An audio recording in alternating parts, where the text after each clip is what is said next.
1984 5 जून जिहड़ी ये दरम्यानी रात लंघी है ना, एक भी मिनट सकिंट गोलाबारी बंद नहीं हुई। बहुत ज़्यादा गड़गड़ाहट पैंदी सी, गोलियां गोले जिस घर दे विचों सदा शांति दियां धुनां उठदियां, कीर्तन दियां आवाज़ां सुनाई दिंदियां, उत्थे जालम हुकूमत ने ताबड़ तोड़ हरेक तरह का जिहड़ा सी ओह मनीशन वरतिया गया ते अपनी पूरी ताकत झोंक दिती गई। जिहड़े भरोसेयोग सूत्रां ने लिखिया है, कहंदे ने वो सारे हथियार वरते गए जिहड़ा एक देश दूसरे देश नाल जंग जितण लई वरतदा है। पर अफसोस कि उन्हां साडा इतिहास नहीं सी पढ़िया। जे थोड़ा किसी कोलों सुन लेंदे पढ़ लेंदे ते उन्हां नूं पता चल जांदा हुकूमत नूं कि इन्हां नूं जिन्ना जिन्ना वड्डिया, जिन्ना जिन्ना मारिया, जिन्ना जिन्ना इन्हां दा खून डुलिया, उन्ना उन्ना होर प्रफुल्लित होए। ये मीर मन्नू दे समय कहे हुए अखाण जिक्र पईयां जिक्र ने कि मन्नू साडी दातरी, असीं मन्नू दे सोए, ज्यों ज्यों मन्नू वड्डदा असीं दूण सवाए होए। जदों साडे सिरां दे मुੱਲ पैंदे सी उदों दीआं कहे हुए वचन ने साध संगत जी। तो ये हवाले आपने सारे सुने। जिस वक्त 4 जून का हमला होया ते उस हमले दा जो महापुरखा ने वचन कहे सी सिंघां नूं कि एक भी गोली अजाई नहीं जानी चाहिए, भावें कि वो दरबार साहब दे अंदर आके अटैक कर रहे हैं, हमला कर रहे हैं, पर फिर भी पहला मौका फौज नूं देना। जदों फौज वालों फायरिंग खुले उस वेले फिर मूँह तोड़वा जवाब देना, जो खालसे की रवायत है, जो गुरु गोबिंद सिंह साहब जी महाराज सानू आग्या कीती है। सतगुरु जी ने तो कदी चढ़ाई नहीं ना किसे ते कीती। भीम चंद ने चिट्ठी लिखी सी, आनंदपुर साहब छड्ड के चले जाओ नहीं तो चढ़ के आ रहे हैं। जदों गुरु गोबिंद सिंह साहब के दरबार विच पत्र पढ़िया गया सी, बली बहादुर सतगुरु जी के डौले फड़ के जोश नाल ते महाराज जी ने कहा पत्र लिखो। पत्थर दे अंदर हजूर दे अपने मुख दे बोल सन कि भीमचंद जे तू अपनी माता की कुख तो जन्म लिया ते रात ना फिर हुण अटकी, चढ़ के आ आनंदपुर साहब ते, फिर दसांगे असीं तेरी आओ भगत किवें करदे आ। साडे खपरे तीर तक घिओ दी मठियाई तरह वरता देंगे। ये गुरु घर दीआं रवायतां ने। गोलियां शक्कर पारियां दी तरह वरतावांगे, सूरमियां दीआं ढालां थालां दी तरह तुहाडे अंगे परोस देंगे। ये सतगुरां जी दे बोल सन, इतिहास विच अंकित ने ते महापुरखां ने उन्हां सतगुरां जी दे कहे हुए वचनां ते पूर्णियां पाउंदियां होइयां साध संगत जी इस महायुद्ध दे महानायक श्रीमान संत बाबा जरनैल सिंह जी खालसा पिंडरां वाले महापुरख, जिन्हां दी अगवाही थल्ले जरनैलां ने लड़दियां होइयां इस युद्ध दे अंदर वो पूरने पाए। जदों कि फौज के जरनैलां नूं भी कहना पिया कि जे इहो जे 100 जवान ही साडे कोल होण ते भारत की आर्मी का कोई देश की आर्मी मुकाबला नहीं कर सकती। इहो जी वीरता नाल लड़े। चमकौर साहब की कच्ची गड़ी बारे महापुरखां दे अपने कहे हुए बोल ते स्टेज दे उत्ते महापुरखां शब्द कहे सी कि गुरु पिता जी नूं 10 लाख का घेरा पिया सी ते निमरता नाल कहा कि मेरे विच उन्नी शक्ति नहीं, क्यों ते वो अकाल पुरख का स्वरूप ने ना गुरु गोबिंद सिंह साहब जी, सर्व कला समर्थ ने, पर मैं उसे पिता का पुत्र वां, चढ़ के आए ते लोहे दे चने जरूर चबा देंगा। ये महापुरखा ने वचन कहे सी। ये साध संगत जी जिस वक्त एक तो एक कोशिश की गई, ये फौजी अफसरां दे अपने भी बोल ने कि हरेक कीती हुई कोशिश नाकाम रही। जिहड़ी पलटन नूं पहला कोई मेजर अगवाई दे रहा सीगा, उहदे नैट ते पए हुए बोल ने कहन लगा जिहो जी ट्रेनिंग नाल अगों गोली दा जवाब आया ना, इहो जी ट्रेनिंग कहंदे फौज नूं भी नहीं। जिहो जी ट्रेनिंग दे हिसाब नाल अगों गोली दा जवाब आया, कहंदे कि लम्मे पै के भी फौजी किवें अगे वधदे जगदों कि धरती ही गोली उगल रही सी।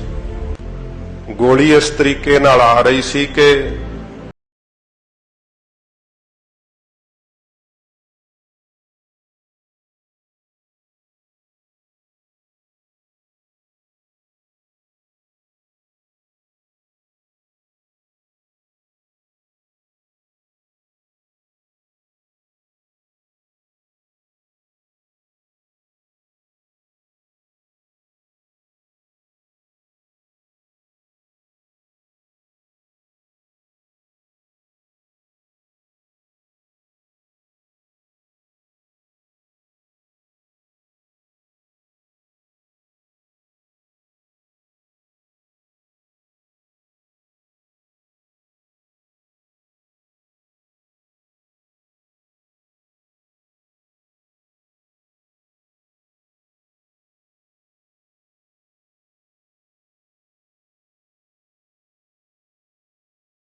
ਭੁੱਜਿਆ। ਫਿਰ ਕਹਿੰਦੇ ਇਹ ਅਨੁਮਾਨ ਹੀ ਨਹੀਂ ਸੀਗਾ ਕਿ ਇਹਨਾਂ ਬੁੰਗਿਆਂ ਦੇ ਉੱਤੇ ਵੀ ਮੋਰਚੇ ਬਣੇ ਹੋਏ ਆ। ਫਿਰ ਹਰੇਕ ਤਰੀਕੇ ਨਾਲ ਬਹੁਤ ਜ਼ਿਆਦਾ ਇਹ ਤਾਬੜ ਤੋੜ ਹਮਲੇ ਕੀਤੇ ਗਏ, ਗੋਲਾਬਾਰੀ ਲਗਾਤਾਰ ਹੋਈ ਤੇ ਇੱਕ ਇੱਕ ਮੋਰਚੇ ਵਿੱਚ ਸਿੰਘ ਜਿਹੜੇ ਸੀ ਉਹ ਸਾਧ ਸੰਗਤ ਜੀ ਆਖਰੀ ਸਾਹਾਂ ਤੱਕ ਲੜਦੇ ਹੋਏ ਸ਼ਹੀਦ ਹੋਏ। ਜਿੰਨਾ ਮਨੀਸ਼ਨ ਸੀ ਕੋਲ ਮੁਕਾ ਕੇ ਹੀ ਉਹਨਾਂ ਨੇ ਸ਼ਹਾਦਤ ਨੂੰ ਪ੍ਰਾਪਤ ਕੀਤਾ। ਗੋਲੀਆਂ ਵੱਜਦਿਆਂ ਹੋਇਆਂ ਵੀ ਜਕਾਰੇ ਛੱਡੇ। ਇਹ ਮਹੀਨਾ ਤੁਹਾਨੂੰ ਪਤਾ ਹੈ ਕਿ ਕਿੰਨੀ ਗਰਮੀ ਵਾਲਾ ਹੁੰਦਾ ਹੈ, ਇੰਨੀ ਪਿਆਸ ਤੇ ਇਹੋ ਜਿਹੇ ਗੈਸਾਂ ਦੇ ਅੰਦਰ ਗੋਲੇ ਛੱਡੇ ਗਏ ਜਿਨ੍ਹਾਂ ਨਾਲ ਦਮ ਘੁੱਟਦੇ ਸਨ। ਬੱਚੇ ਤੱਕ ਬੇਰਹਿਮੀ ਨਾਲ ਇਹਨਾਂ ਮਾਰੇ, ਔਰਤਾਂ ਤੱਕ ਦਾ ਲਿਹਾਜ਼ ਨਾ ਕੀਤਾ। ਬਹੁਤ ਜ਼ਿਆਦਾ ਉਸ ਸਮੇਂ ਹਿੰਦੁਸਤਾਨ ਦੀ ਆਰਮੀ ਨੇ ਦਰਿੰਦਗੀ ਦਾ ਨਾਚ ਉੱਥੇ ਨੱਚਿਆ। ਤੇ ਜਦੋਂ ਕੋਈ ਹੀਲਾ ਨਹੀਂ ਸੀ ਚੱਲ ਰਿਹਾ, ਫਿਰ ਟੈਂਕਾਂ ਨੂੰ ਅੰਦਰ ਜਿਹੜਾ ਸੀ ਨਾ ਉਹ ਵਾੜਨ ਦਾ ਆਰਡਰ ਲਿਆ ਗਿਆ। ਜਿਸ ਸਮੇਂ ਫਿਰ ਟੈਂਕ ਅੰਦਰ ਵਾੜੇ ਗਏ, ਸ੍ਰੀ ਅਕਾਲ ਤਖਤ ਸਾਹਿਬ ਨੂੰ ਨਿਸ਼ਾਨਾ ਬਣਾ ਕਰਕੇ ਉਹਨਾਂ ਨੇ ਗੋਲੇ ਦਾਗਣੇ ਸ਼ੁਰੂ ਕੀਤੇ। ਤੇ ਖਾਲਸੇ ਨੇ ਫਿਰ ਸਾਧ ਸੰਗਤ ਜੀ ਇਹੋ ਜਿਹਾ ਸਬੂਤ ਦਿੱਤਾ। ਜਦੋਂ ਮੁਲਤਾਨ ਦਾ ਯੁੱਧ ਹੋਇਆ ਨਾ, ਉਹਦਾ ਇੱਕ ਅੰਗਰੇਜ਼ ਰਾਈਟਰ ਨੇ ਲਿਖਿਆ ਹੈ ਕਿ ਸਿੱਖਾਂ ਦੀ ਤੋਪ ਦਾ ਪਹੀਆ ਟੁੱਟ ਗਿਆ ਸੀ ਤੇ ਉਹ ਕਹਿੰਦੇ ਹੁਣ ਨਹੀਂ ਯੁੱਧ ਜਿੱਤਿਆ ਜਾ ਸਕਦਾ। ਜਿਹੜੇ ਕੋਈ ਅੰਗਰੇਜ਼ ਸਨ ਮਹਾਰਾਜੇ ਦੀ ਫੌਜ ਦੇ ਅੰਦਰ, ਤੇ ਅਕਾਲੀ ਬਾਬਾ ਫੂਲਾ ਸਿੰਘ ਸਾਹਿਬ ਨੇ ਕਿਹਾ ਖਾਲਸੇ ਨੂੰ ਪਿੱਠ ਕਰਕੇ ਜਾਣ ਦੀ ਆਦਤ ਨਹੀਂ ਹੈ, ਅਸੀਂ ਆਪਣੀਆਂ ਜਾਨਾਂ ਹੂਲ ਕੇ ਮੁਲਤਾਨ ਫਤਿਹ ਕਰਾਂਗੇ। ਕਿਹਾ ਕਿ ਜਥੇਦਾਰ ਜੀ ਤੋਪ ਤਾਂ ਰਹੀ ਨਹੀਂ, ਪਹੀਆ ਟੁੱਟ ਚੁੱਕਾ ਹੈ।